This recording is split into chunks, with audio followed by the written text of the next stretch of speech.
Hello everyone, welcome back to my channel. Good morning সবাইকে। একদম সকাল সকাল উঠেই আমি তো একদম বাদামটা যে জলে সারা রাত ভিজিয়ে রাখি আলমন্ড, সেটাই আমি খাই।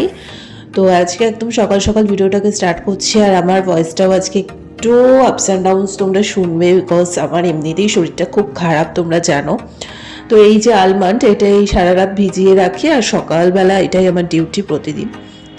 তো তারপরে একটু কাড়ার জল বানিয়ে নেব আজকে, কারণ গরম গরমে কাড়ার জলটা খেলে না শরীরটা অনেকটা ঠিক থাকে। বেসিক্যালি ওয়েদার চেঞ্জই বলো বা জানি না ভাই কোথা থেকে জ্বর সর্দি এই সমস্ত লাগিয়ে নিয়ে এসছে। তো ওই একটা ভাইরাস সবার মধ্যে ছড়িয়ে গেছে এখন। তোমরা সবাই সাবধানে থেকো এখন, কারণ ওয়েদার চেঞ্জে মূলত একজনের হলে এটা সবার মধ্যে স্প্রেড হয়ে যাচ্ছে, জ্বর সর্দি কাশি। তো আমার জ্বর বলতে সেই অর্থে সেরকম কিছু নেই, কিন্তু গাটা হালকা গরম, দেন একটু গলাটা ধরে আছে, ওই জন্যে আরও স্পেশালি কারার গরম গরম জলটা করে খাই, খুব ভালো লাগে। তারপর তো সকাল সকাল আমাদের বারান্দাটায় এত সুন্দর রোদ আসে, আমি ওখানেই ঘন্টার পর ঘন্টা বসে থাকি পিঠটা দিয়ে, কারণ অনেকটা রিলিফ লাগে আর কি। তো আর দেখতে পাচ্ছ যে মানে একটা কর্নার একটু বেদানা রেখে দিই আমরা সবসময়, কারণ অনেকগুলো পাখি আসে, ওরা ঠিক ওদের টাইম মতো আসে, খেয়ে আবার চলে যায়, তাই প্রতিদিন ওদের জন্য এই বেদানাটা রাখাই হয়। তারপর অ্যাজ ইউজুয়াল স্নান টান করে পুজো টুজো দিলাম, সেগুলো আর ব্লগ করিনি। তারপর লাঞ্চে বসে পড়েছি। আজকে একদম ঝাল ঝাল করে চিকেন কষা মা করেছিল, সেটা দিয়ে ভাত খেলাম, কারণ মুখেও তো স্বাদ নেই, একটু ঝাল ঝাল কোনো কিছু ছাড়া কিছু খেতেও ইচ্ছে করছে না। তো আজ ভালোই হয়েছিল মাংসটা খেতে।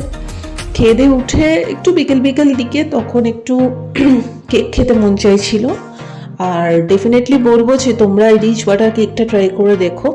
তো বাবা একটা এনেছিল হচ্ছে হলদিরাম থেকে, আর একটা এনেছিল বিশ্রাম থেকে।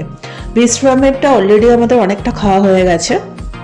বিশ্রামের রিচ বাটার কেকটার থেকে আমি বলবো হলদিরামের রিচ বাটার কেকটা বেশি টেস্টি।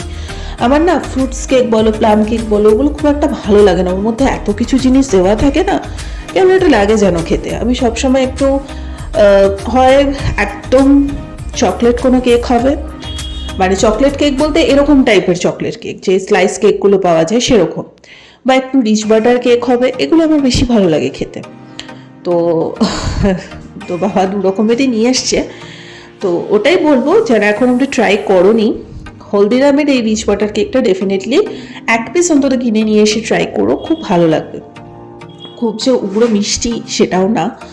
আর এই ক্রিসমাসের টাইম থেকে স্টার্ট হয়ে যায় মোটামুটি আমাদের বাড়িতে কেক আসা। এটা শীতকালটা চলতে থাকে, এই ঘুরিয়ে ফিরিয়ে কখনো গুড়ের পায়েস খাওয়া, পিঠে খাওয়া, কখনো কেক খাওয়া, এগুলো আমাদের চলতে থাকে টোটাল শীতকালটা জুড়ে।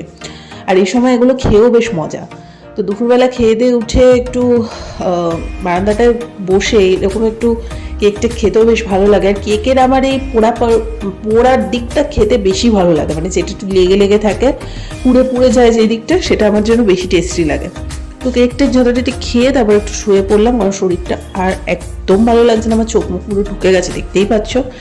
তারপর অ্যাজ ইউজুয়াল বিকেলবেলাটা একটু ঝাল ঝাল কিন্তু খেতে ইচ্ছে করছিল, তাই ভাই একটু গরম গরম সিঙ্গারা নিয়ে এসছে। তো এই সিঙ্গারা খেয়ে মোটামুটি মানে আর ব্লগটাকে আমি বাড়ি নিয়ে যেতে পারিনি, কারণ আর ভালো লাগছিল না। আর সিঙ্গারা খেয়ে আমার ওই অলমোস্ট ডিনার হয়েই গেছে। সন্ধ্যাবেলা কিছু খেলে আমার এমনি পেট আইঢাই করে, আমি রাতে অত কিছু খাইও না, তাই সন্ধ্যাবেলা যেটা খেয়ে নিই সেটাই রাতের খাওয়ার হয়ে যায়। সো এই ছিল ছোট্ট ভিডিও। ভালো লেগে থাকলে কমেন্ট শেয়ার সাবস্ক্রাইব করে দিও। অনেক অসুস্থতার মাঝখানেও তোমাদের জন্য একটুখানি করে আমি প্রতিদিন ভিডিও নিয়ে আসার চেষ্টা করি। সাবস্ক্রাইব করো, তার সাথে কমেন্ট করো আর সাপোর্ট করো এভাবে। আর এই আলু দেওয়া সিঙ্গারাটা কারা কারা খেতে ভালোবাসো অবশ্যই জানো। অনেকদিন বাদে আজকে সিঙ্গারা খাচ্ছি। সো চলো আজকের মতো এখানেই টাটা।